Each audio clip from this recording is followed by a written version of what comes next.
வணக்கம். செய்திகளை விரிவாக பார்ப்பதற்கு முன்னதாக இந்த நேரத்திற்கான தலைப்புச் செய்திகளை பார்க்கலாம். 40 தொகுதிகளிலும் வெற்றி பெற முதலமைச்சரின் வியூகமே காரணம். திமுக முப்பெரும் விழாவில் கூட்டணி கட்சி தலைவர்கள் புகழாரம்.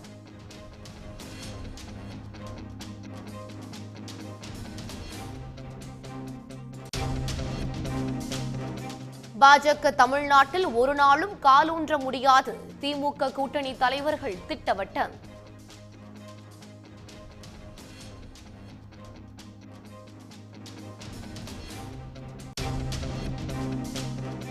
விக்கிரவாண்டி இடைத்தேர்தலை புறக்கணிப்பதாக அதிமுக அறிவிப்பு. 2026 சட்டப்பேரவை தேர்தலை குறிக்கோளாக கொண்டு செயல்படுவோம் என எடப்பாடி பழனிசாமி அறிக்கை.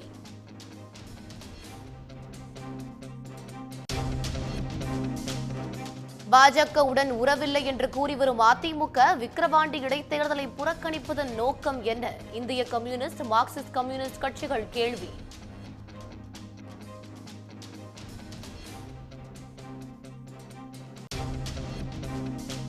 தமிழ்நாட்டில் அடுத்த 6 நாட்களுக்கு இடி மின்னலுடன் மிதமான மழை பெய்ய வாய்ப்பு. சென்னையில் மாலை அல்லது இரவு நேரங்களில் மழை பெய்யக்கூடும் என வானிலை மையம் தகவல்.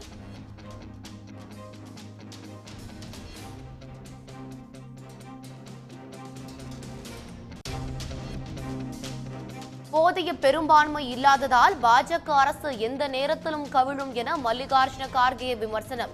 மோடி சென்ற இடங்களில் எல்லாம் இந்தியா கூட்டணி வெற்றி பெற்றிருப்பதாக சரத்பவார் மகிழ்ச்சி.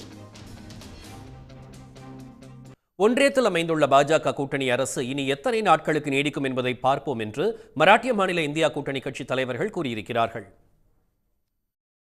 இந்தியா கூட்டணியில் இடம்பெற்றுள்ள காங்கிரஸ், தேசியவாத காங்கிரஸ், சரத் சந்திர பவார் கட்சி, உத்தவ் சிவசேனா கட்சிகள் மராட்டிய மாநிலத்தில் மகா விகாஸ் அகாடி என்ற பெயரில் கூட்டணியாக செயல்பட்டு வருகின்றன. அந்த கட்சிகளின் தலைவர்கள் 29 மக்களவைத் தொகுதிகளில் வெற்றியை தந்த மக்களுக்கு நன்றி கூறினர். மும்பையில் செய்தியாளர்களை சந்தித்த மகா விகாஸ் அகாடி கூட்டணி தலைவர்களில் ஒருவரான சரத்பவார், எங்கெல்லாம் பிரதமர் மோடி வாகன பேரணியும் பொதுக்கூட்டத்தையும் நடத்தினாரோ அங்கெல்லாம் இந்தியா கூட்டணி வென்றதாக கூறினார்.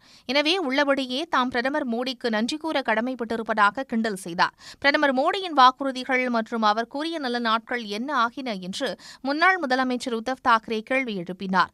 மோடி அரசாக இருந்து தேசிய ஜனநாயக கூட்டணியாக மாறியுள்ள ஒன்றிய அரசு இன்னும் எத்தனை நாட்களுக்கு நீடிக்கும் என்பதை பார்க்க வேண்டும் என்று உத்தவ் தாக்கரே தெரிவித்துள்ளார். ही एक जाग आता आपल्या देशाला आलेली आहे आणि साहजिकच आहे हा विजय हा अंतिम नाहीये. ही लढाई सुरू झालेली आहे. येत्या 2-3 महिन्यामध्ये विधानसभा महाराष्ट्राचे येतील. त्याच्यानंतर सुद्धा इतर राज्यांच्या काही निवडणुका येतील. मुळामध्ये हे जे काय आता मोदी सरकार होते ते आता एनडीए सरकार झाले. हे सरकार किती दिवस चालेल हा एक मोठा प्रश्न आहे. செய்தியாளர் சந்திப்பில் பேசிய மராட்டிய மாநில முன்னாள் முதலமைச்சரும் காங்கிரஸ் மூத்த தலைவருமான பிருத்விராஜ் சௌஹான், மக்களவைத் தேர்தலை போன்றே சட்டப்பேரவைத் தேர்தலிலும் மக்கள் இதே அன்பை காண்பிப்பார்கள் என்று கூறினார். மராட்டியத்தில் ஆட்சி மாற்றம் ஏற்படும் என்று அவர் நம்பிக்கை தெரிவித்தார். நடப்பாண்டின் குழந்தை இலக்கியத்துக்கான பால சாகித்ய புரஸ்கார் விருது எழுத்தாளர் யூமா வாசுகிக்கும், யுவ புரஸ்கார் விருது எழுத்தாளர் லோகேஷ் ரகுராமனுக்கும் அறிவிக்கப்பட்டுள்ளது. குழந்தை இலக்கியத்துக்கான பால சாகித்ய புரஸ்கார் விருது டெல்லியில் அறிவிக்கப்பட்டது. இதில் தமிழ் மொழிக்கான விருதுக்கு ஏற்கனவே மொழிபெயர்ப்புக்காக சாகித்ய அகாடமி விருது பெற்ற எழுத்தாளர் யூமா வாசுகி தேர்வு செய்யப்பட்டுள்ளார்.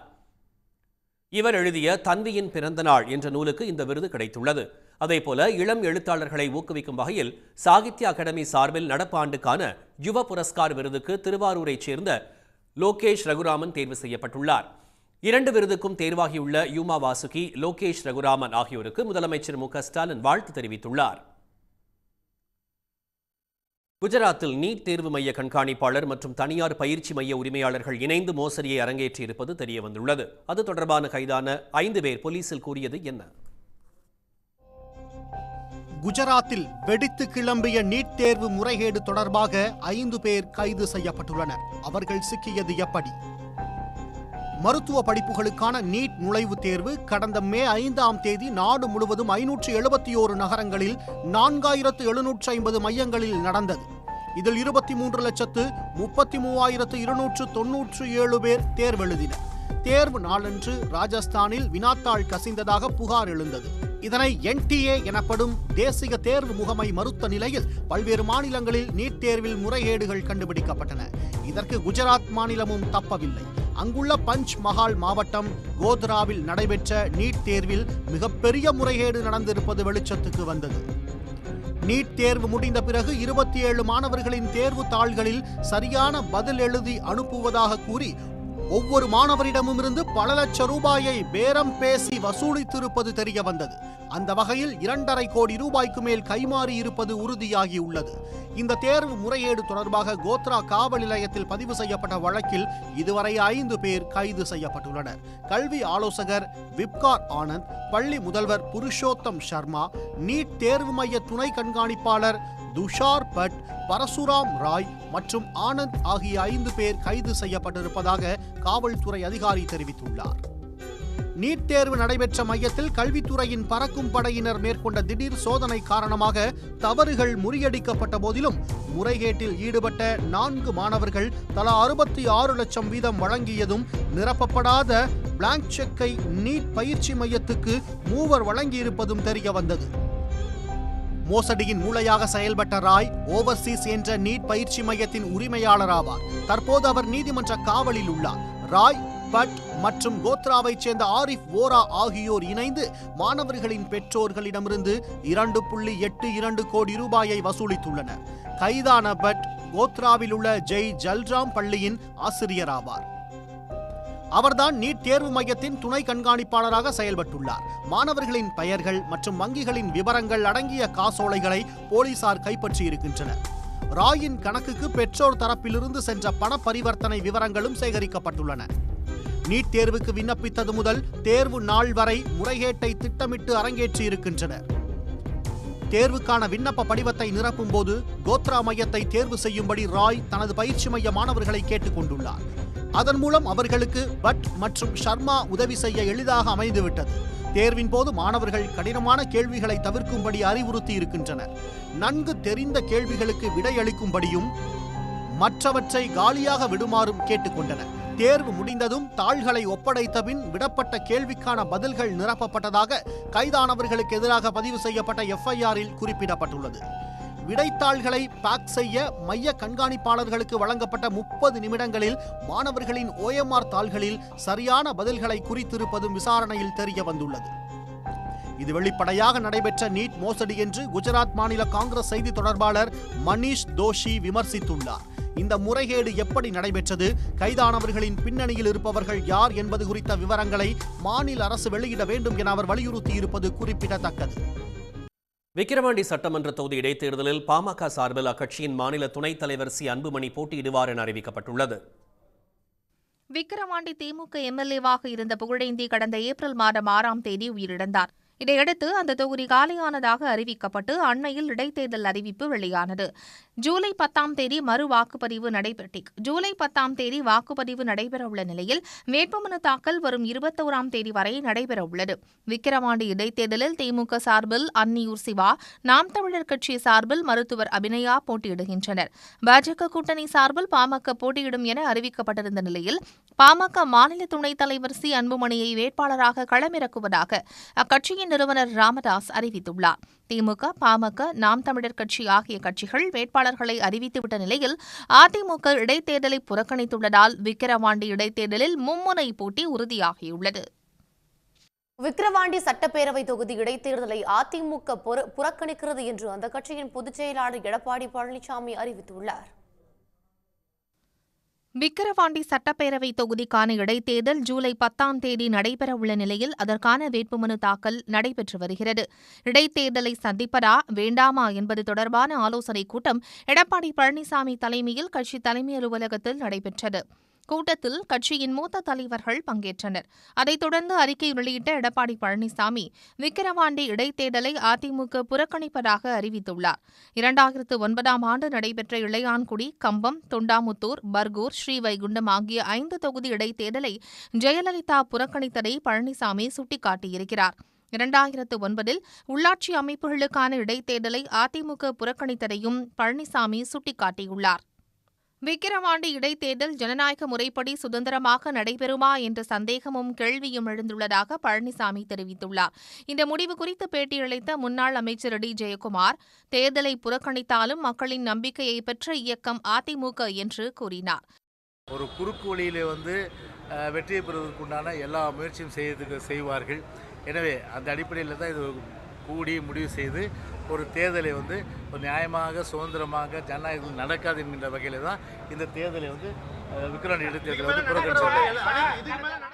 அதிமுகவின் தேர்தல் புறக்கணிப்பை விடுதலை சிறுத்தைகள் கட்சியின் துணை பொதுச் செயலாளர் வன்னியரசு கடுமையாக விமர்சித்துள்ளார்.